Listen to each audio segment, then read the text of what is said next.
ஸ்ரீ குருப்யோ நமஹ. தெய்வத்தின் குரல் இரண்டாம் பகுதி 70வது தலைப்பு. புராணம். பல வரலாறுகளிடை தொடர்ச்சி.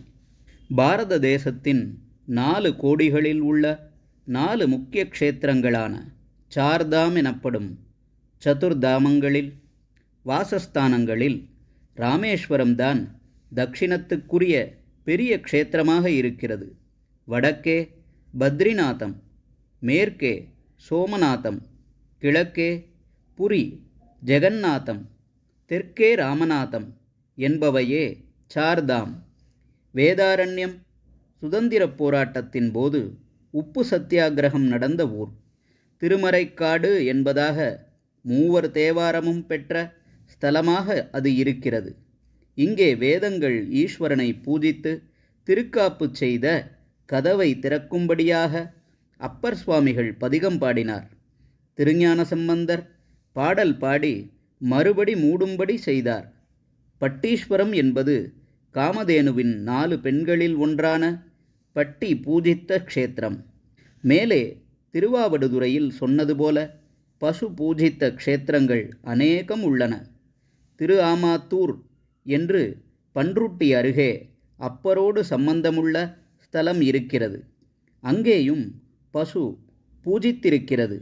அப்படிப்பட்ட ஒரு ஊர் பட்டீஸ்வரம். ஞானசம்பந்தமூர்த்தி குழந்தை நல்ல வெயிலில் ஈஸ்வரநாமாவை சொல்லிக்கொண்டு ஆடி பாடிக்கொண்டு வருவதை பார்த்து ஈஸ்வரனே மனமுருகி பூதங்களை கொண்டு சுப்பிரமணிய அவதாரமான அந்த பிள்ளைக்கு ஊர் பூராவும் முத்துப்பந்தல் போட்டு வெயில் தெரியாமல் வரவழைத்து கொண்ட க்ஷேத்திரம் பட்டீஸ்வரம். 400-450 வருஷங்களுக்கு முன்னால் தஞ்சாவூரிலிருந்து ஆண்டு வந்த நாயக ராஜாக்களுக்கு மந்திரியாக இருந்த மகான் கோவிந்த தீக்ஷிதருக்கு இந்த ஊரில் ஒரு தனியான வசீகரம் இருந்தது. இந்த கோயிலுக்கு அவர் விசேஷமாக திருப்பணிகள் செய்திருக்கிறார். அம்பாள் சந்நிதியில் அவருக்கும் அவருடைய பத்தினிக்கும் பிம்பங்கள் இருக்கின்றன. ராமலிங்க சம்பந்தத்துக்காக இந்த 3 க்ஷேத்திரங்களை பற்றி சொல்ல வந்தேன். அகஸ்தியர் திருக்கல்யாண காட்சி கண்ட இடம் என்று ஒரே சம்பவத்தையே பல க்ஷேத்திரங்களில் சொல்வது மாதிரி இல்லை.